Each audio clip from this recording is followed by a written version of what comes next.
ہمارے جو بے شمار ایسے لوگ تھے جو آزاد الیکشن مطلب لڑنے کی کوشش میں تھے، ہمارا نشان لینے کے کہہ رہے تھے کہ جی ہماری اس حساب سے جو ہم نے جو پرفارمنس دکھانی تھی معاشی صورتحال کو دیکھتے ہوئے ہی دکھانی تھی نا. 3 سال کوئی زیادہ عرصہ تو نہیں تھا. یہاں تو جو گورنمنٹ میں لوگ بیٹھے ہوئے ہیں جو موجودہ یا جو سابقہ ہیں تو ان کو وہ تو 20 سال سے گورنمنٹ کر رہے ہیں. ہمیں بھی ٹائم چاہیے تھا مرکز کے لیے. تو ہمیں جب اتر کے تو ہم نے ایک پہلو تو لے لیا، ہمیں اتارا کیوں، مگر اتارا بھی ویسے ہی میرے خیال سے تھا جیسے ہمیں بنایا تھا. انہی لوگوں نے ہی مطلب اسمبلی میں بیٹھ کے ووٹ دیے تھے، انہی جماعتوں نے جو کل کو کسی ہمارے مخالف جماعت کے ساتھ بیٹھ کے تو انہوں نے ہمارے اگینسٹ ووٹ ڈال دیے تو ہم اسمبلی سے مطلب ہماری جو اکثریت ختم، ہماری حکومتی جو اکثریت تھی وہ ختم ہو گئی. اس کے ہمیں جو ڈرا بیکس آئے آگے سے، ہر پارٹیوں میں پازیٹیو اور نیگیٹو لوگ ہوتے ہیں. یہ آپ ماشاءاللہ صحافت میں آپ سمجھتے ہیں. نیگیٹو لوگوں کا میں سمجھتا ہوں کہ ان ایام میں جماعت پہ زیادہ اثر ہو گیا، اور پازیٹیو لوگوں کو جنہوں نے جماعت یا پودا لگایا ہوتا ہے ان کی ان ایام یا ان دنوں میں 6-8 ہفتے 6-8 مہینے کا یا 10 مہینے کا جو ٹائم تھا نا، اس میں ان کی رسائی پیچھے مطلب دور ہو گئے جماعت سے لوگ نا. کافی ہیں، پورے پاکستان سے، کوئی ایک بندے کی بات نہیں ہے یہ. اس سے جب آپ ایک بندے کو ہر نیگیٹو بات بتاتے جائیں چاہے جتنا مرضی آپ بڑے لیڈر ہوں، آپ انٹرنیشنل لیول کی آپ بات کرتے ہوں، انسان مطلب جھوٹ سن کے انسان کے کانوں میں وہ بات سما ہی جاتی ہے.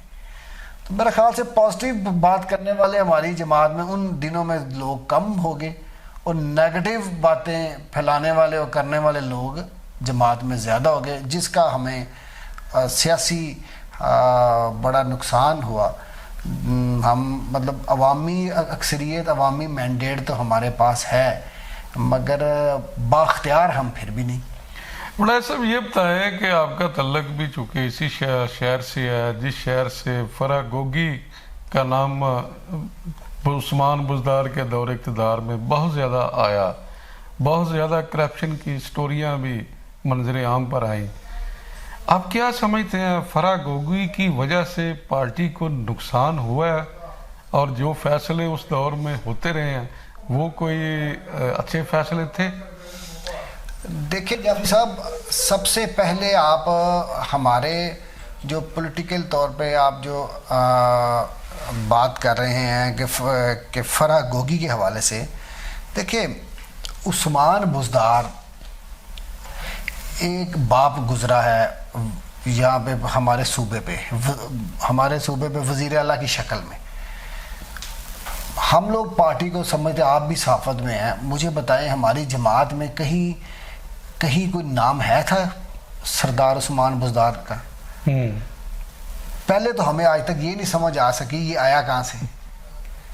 ٹھیک ہے، اور وہ اپنا کام دکھا کے اور آسانی سے پریس کانفرنس کر کے بھی چلا گیا. ٹھیک ہے، اور فرح گوگی بھی اس کے ساتھ ہی ایک کریکٹر تھا. مطلب ہمارے گجرانوالہ میں بھی ان کے ہسبینڈ تھے جمیل گجر صاحب، وہ ایک اٹیچمنٹ تھی. اب یہ کہیں کہ انہوں نے کرپشن نہیں کی یا انہوں نے من مرضی کے کام نہیں کیے تو یہ بھی سفید جھوٹ ہے. مطلب ہر جگہ پہ کوئی پوسٹنگ سے لے کے اوپر سے نیچے تک آپ اپنی من مرضی چلتی رہی ہے. ٹھیک ہے، اور جو ہمارا ویژن تھا کہ ہم نے پنجاب کو ہم نے ایک ایسے بندہ اور ایسی گڈ گورننس بنانی ہے جو کرپشن سے پاک ہو. میرے خیال سے ہم وہ 3 سال میں ہم اس چیز میں ناکام ہوئے تھے، جس کا ہمیں اب ہمیں شرمندگی ہوتی ہے، کیونکہ ہمارا پارٹی تحریک انصاف ہے. پارٹی میں انصاف کریں گے، باہر کریں گے تو نظام تو وہ تبھی چلے گا. پارٹی میں بڑے بڑے لائق اور بڑے بڑے قابل لوگ ہیں، تو ایک اس طرح کے بندے کو حاوی کر دینا کہ جس کو کچھ پتہ ہی نہیں تھا، تو یہ بڑی زیادتی ہوئی پنجاب کے ساتھ. اچھا، فرح گوگی کا جو ایشو ہے اس کے حوالے سے پارٹی کے اندرونی تو بہت باتیں ہوتی ہیں، لیکن کھل کر کوئی بھی اس کے اوپر بات کرنے کو تیار نہیں ہے. پتہ سب کو ہے، اس کی کیا وجہ ہے؟ اور دوسری بات یہ ہے کہ جب یہ ایشو شروع ہوا تھا فرق ہوگی کا، نون لیگ کی جانب سے پریس کانفرنس کی گئی، بڑا کچھ کہا گیا، تو اس کی صفائی دینے کے لیے عمران خان صاحب خود میدان میں آ گیا. اس کی کیا وجہ بنی تھی؟ حالانکہ وہ ان کا اقدام درست تھا یا نہیں تھا؟ دیکھیں، سب سے پہلے پارٹی میں بات کرنے کی آپ نے بات کی، ہمیں خان صاحب نے خود بتایا ہے جب کہ مگر کوئی بھی غلط کام جماعت کے اندر چاہے میں خود بھی کروں تو آپ لوگ اس کو ضرور آپ نے آواز بلند پوائنٹ آؤٹ کرنا. پارٹی میں کچھ لوگ کمزور عقیدہ لوگ دائیں بائیں بیٹھے تھے، ان کو یہ تھا کہ پتہ نہیں ہم کوئی بات کوئی پارٹی کی اصلاح کی کریں گے، کوئی صحیح کریں گے کہ شاید ہمارا آنا جانا خان صاحب کے قریب بند ہو جائے. اس لیے وہ ہر بات کو اون کری آ رہے تھے کہ جی ٹھیک ہے بہت اچھا کام ہو رہا ہے. مگر جو گراس روٹ لیول پہ تھا، ڈی سی سے لے کے جو ڈسٹرکٹ کا ذمہ دار تو ڈی سی ہوتا ہے نا، اس لیول تک مطلب بڑی زیادتی. ہم دیکھیں، ہم نے بھی نون لیگ کی حکومت یا پیپلز پارٹی کی حکومت والے ہی کام ہماری مطلب دور اقتدار میں ہونے تھے، تو پھر ہمارے ان میں واضح فرق تو نہیں تھا نا کوئی رہ گیا. دوسرا، پارٹی میں آواز بلند، دیکھیں یہ ایک نیچرل ہے کہ آپ کا ایک ڈائریکٹ ریلیشن خاتون اول سے ہو اس انسان کا، تو وہ جو پارٹی کے دوسرے لوگ ہوتے ہیں وہ ڈرتے رہتے ہیں کہ جی ہم بات کریں گے تو وہ چیئرمین صاحب کے پاس جائے گی تو چیئرمین صاحب ہمیں فارغ نہ کر دیں یا ہم پہ غصہ نہ کریں، اس طرح کی باتیں آتی ہیں. تو اس پر خیال سے جو اللہ پہ یقین رکھنا چاہیے اور سچی اور دیانتداری والی بات ہمیشہ کرنی چاہیے. تو آپ کے سامنے ہمارے جنت کے سردار حضرت امام حسین رضی اللہ تعالیٰ، تو انہوں نے تو وہاں کربلا میں بھی بے شمار موقع اس طرح آئے کہ اگر وہ کمپرومائز کرنا چاہتے ہیں، مگر انہوں نے دین اسلام اور اللہ اور قرآن اور نبی صلی اللہ علیہ وسلم کے واسطے انہوں نے بالکل کوئی کمپرومائز نہیں کیا اور اپنی جانوں کے نذرانے دے دیے. تو یہ تو ایک سیاست ہے. تو سیاست میں بھی میں سمجھتا ہوں صحیح کو صحیح کہنا چاہیے، غلط کو غلط کہنا چاہیے. ہماری بے شمار پولیٹیکلی غلطیاں تھیں، ہمیں اس کی اصلاح کرنی چاہیے تاکہ آنے والے وقت میں ہمارے پاس سب کچھ ہوتے ہوئے کچھ نہیں ہے. تو ہمیں اپنا آپ دیکھنا چاہیے شیشے کے آگے کھڑے ہو کے کہ ہمارے اندر سیاسی کمیاں غلطیاں کیا تھیں. بڑا صاحب، آپ کے حلقے سے PP 70 جو موجودہ اس کا نمبر دیا گیا ہے، وہاں پہ MPA منتخب ہوئے ہیں تشکل وڑائچ صاحب. آپ بوجہ اپنی صحت کی وجہ سے اس وقت ایکٹیو نہیں تھے، تو اب حلقے کی جو سیاست ہے اس حوالے سے آپ کہنا کیا چاہیں گے؟ چونکہ ساتھ جو MNA کے کینڈیڈیٹ تھے وہ بھی نائل ہو گیا تھے، میاں طارق صاحب، پھر ان کی مسز نے الیکشن لڑا. اب ان کا موقف یہ ہے کہ فارم 45 کے تحت ہم الیکشن جیت گئے ہیں لیکن ہمیں الیکشن میں ہرا دیا گیا ہے. تو اس پر آپ کیا تبصرہ کرنا چاہیں گے؟ دیکھیں، جہاں تک PP 70 کی بات ہے، اللہ تعالیٰ نے تشکل عباس وڑائچ کی قسمت میں عزت لکھی تھی. انہوں نے اللہ نے ان کو MPA کروایا. اس کے بعد عوام نے حلقے کے لوگوں نے ووٹ دیے. ووٹ دیکھیں، ان کو جتنے بھی اکثریت ملی وہ عمران خان کا ووٹ ہے، عمران خان کا ذاتی ووٹ بینک. جو وہاں پہ لوگوں نے کینڈیڈیٹ نہیں دیکھے، لوگوں نے صرف عمران خان کے کینڈیڈیٹ کو ووٹ دیا، وہ چاہے کوئی بھی ہو، اس میں کوئی دوسری بات نہیں ہے. وہ تشکل عباس وڑائچ بھی اچھا انسان ہے، نوجوان ہے، ینگ ہے، تو اچھی بات ہے. ہمارے حلقے کے MP ہیں، ان کو بھی اب حلقے کی آواز بننا چاہیے، کام کرنے چاہیے. جہاں پہ پولیٹیکل طور پہ ہماری ضرورت پڑے گی ہم بھی سب حاضر ہیں انشاءاللہ جماعت کے لیے. تو ٹھیک ہے، ابھی مطلب آگے سے جب جو بھی حالات واقعات الیکشنز آئیں گے وہ تو اگلی باتیں آگے ہیں. ابھی موجودہ ان کو بالکل جماعت کی آواز بننا چاہیے، ہر فورم پہ کام کرنا چاہیے، محنت کرنی چاہیے. ہم سارے جہاں پہ ہماری ضرورت ہو ہم انشاءاللہ بالکل ساتھ دیں گے انشاءاللہ اور مل کے کریں گے. اور جہاں تک میاں طارق صاحب کی بات ہے، تو دیکھیں میاں طارق صاحب سابقہ MN 2013 میں نون لیگ کی سیٹ سے ہوئے تھے، تو ان کا دیکھیں پھر بات وہی آ جاتی ہے 9 مئی والی، ٹھیک ہے. تو اس میں کسی سیاسی گھر یا گھرانے کی کوئی بات نہیں ہے، یہ تو ایک اوپر سے ہی معاملات ایسے بگڑ گئے جو ہر بندے کے گھر سے لے کے، ہر بندے کے کاروبار سے لے کے، ہر بندے کی ذاتی عزت سے لے کے ہر بندے کو فیس کرنا پڑا. تو میاں طارق صاحب بھی اسی ہی کی نظر ہوئے، وہی ایک جو فارمولا تھا وہی وہ نیچے ان کے حلقے میں بھی اپلائی ہوا.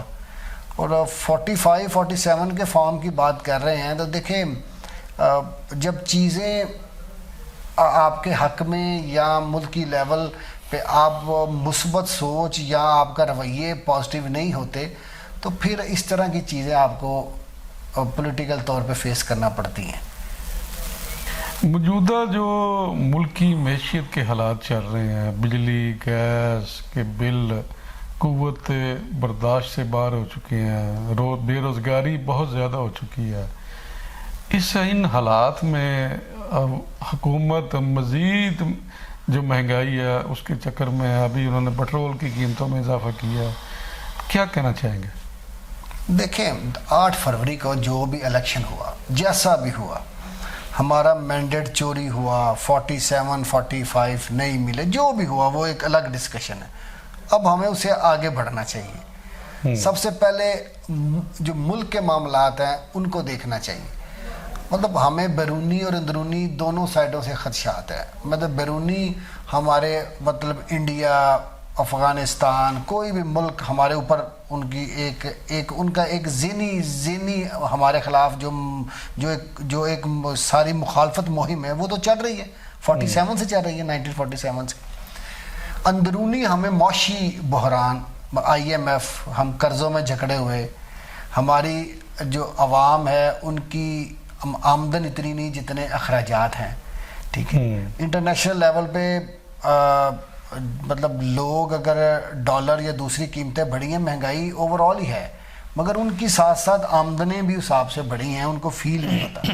ہمارے یہاں اگر ایک 20,000 روپیہ پے لینے والا بندہ ہے تو وہ سروائیو، اس کا 1 لاکھ روپیہ اگر خرچہ آ رہا ہے، وہی چیزیں جو آج سے 10 سال پہلے گزارا کر رہا تھا وہ نہیں گزارا کر رہا، مگر آمدن نہیں بڑھی.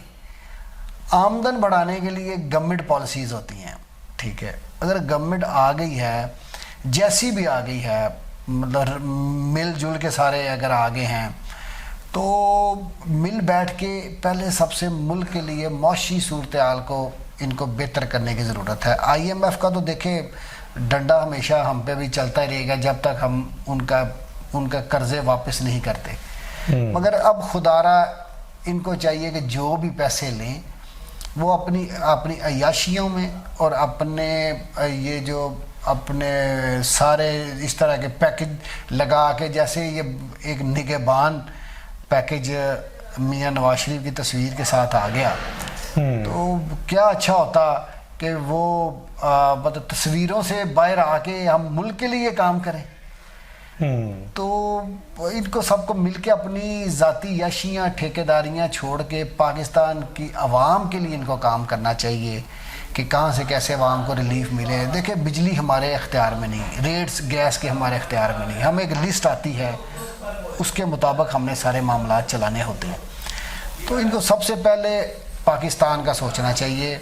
تو مہنگائی کا تو ابھی ایک سمندر رہے گا، مگر گورنمنٹ کو اپنے اخراجات کو مینج کر کے سارے معاملات کو چلانا چاہیے. میرا خیال ہے کہ ان کو سب کو تو چند سال اپنی اصلاح کرنی چاہیے. بڑھائی صاحب، عید الفطر کے حوالے سے اپنے لوگوں کو، اپنے حلقے کو، عوام کو کیا میسیج دینا چاہیں گے؟ دیکھیں اللہ تعالیٰ اپنے رمضان المبارک کے ماہ کے صدقے اللہ ہم سب کی عبادات کو قبول و منظور فرمائے. جو ہم نے روزے مسلمان رکھ رہے ہیں، اللہ تعالیٰ ان روزوں کی بابرکت سے پاکستان کے معاشی حالات کو بہتر کرے. یہ جو حکومت چل رہی ہے ان کو بھی اللہ ہدایت دے تاکہ یہ غریب کی آواز بن سکے. اور ہمیں بھی ایز سیاسی پولیٹیکل جماعت اپنی غلطیوں کو درست کر کے اور آگے بڑھنے کی اللہ ہمیں بھی ہمت اور استقامت ادا کرے. اور اپنے علاقے کی بات کروں گا تو سب دوست بھائی سے میری ریکویسٹ ہے کہ اپنے ارد گرد گلی محلہ اپنے حلقے گاؤں میں دیکھیں جو غریب لوگ ہیں ان کے عید پہ ان کا سہارا بنیں, ان کی مدد کریں, ان کے گھروں میں جا کے ان کے بچوں کی مدد کریں تاکہ وہ بھی اپنی فیملیوں کے ساتھ اچھی عید گزار سکیں. ہر سفید پوش آدمی جو ہے جو کسی کے آگے ہاتھ نہیں پھیلا سکتا وہ بہت پریشان ہے. تو سب اپنے اپنی ذمہ داری سمجھ کے 2 4 6 8 10 گلیوں میں وہ سارے کام کریں اور اللہ کو راضی کریں اور اپنے ملک کے لیے سب دعا کریں. پاکستان ہے تو ہم سب ہیں, پاکستان ہے تو ہم کسی سیاسی پارٹی کے کارکن ہیں, تو اس لیے اپنے اداروں کی بھی عزت کریں, اپنے اداروں کے ساتھ مل بیٹھ کے پاکستان کو آگے لے کے جانے کا جو فارمولے ہیں ان کو بنائیں اور آگے بڑھیں تاکہ ہم بھی جو بیکاری بننے کے بجائے ہم بھی دینے والے لوگ بنیں. ہماری حکومت بھی وہ کسی کو پیسے دینے والی بنے, نہ کہ ہماری توجہ اس پہ ہوتی ہے کہ ہمیں قسط آ رہی ہے. سارے ہمارے ٹاک شوز بھی اس پہ ہوتے ہیں کہ پیسے مل رہے ہیں کہ نہیں مل رہے. تو یہ بڑے افسوس کی بات ہے, اس سے ہمیں نکلنا چاہیے. اللہ تعالیٰ ہمیں تقسیم کرنے والوں میں سے رکھے, نہ کہ ہمیں لینے والوں سے رکھے. جی ناظرین, آپ نے چودھری قاسم اکرم وڑائی صاحب سینئر رہنما پاکستان تحریک انصاف گوجرانوالا کی گفتگو سنی. قاسم اکرم وڑائی صاحب نے اپنے اندر کی باتیں بتائی ہیں, جو پارٹی کے اندر ہوتا رہا ہے وہ بتایا ہے, اور یہ بڑی جرت کی بات ہے کہ انہوں نے پارٹی کی جو غلطیاں ہیں ان کو بھی تسلیم کیا ہے. حالانکہ اکثر جو پی ٹی آئی رہنما ہیں ان کو پتہ تو ہوتا ہے لیکن کوئی بات کرنے سے اس کا حوصلہ نہیں ہوتا یا گریز کرتے ہیں. تو یہ بڑی بات ہے, قاسم صاحب نے اپنے ساری جو غلطیاں ہیں ان کو بھی تسلیم کیا اور جو اچھے کام ہیں ان کا بھی بتایا. آپ کی رائے کا انتظار رہے گا. اجازت دیجیے, اللہ حافظ.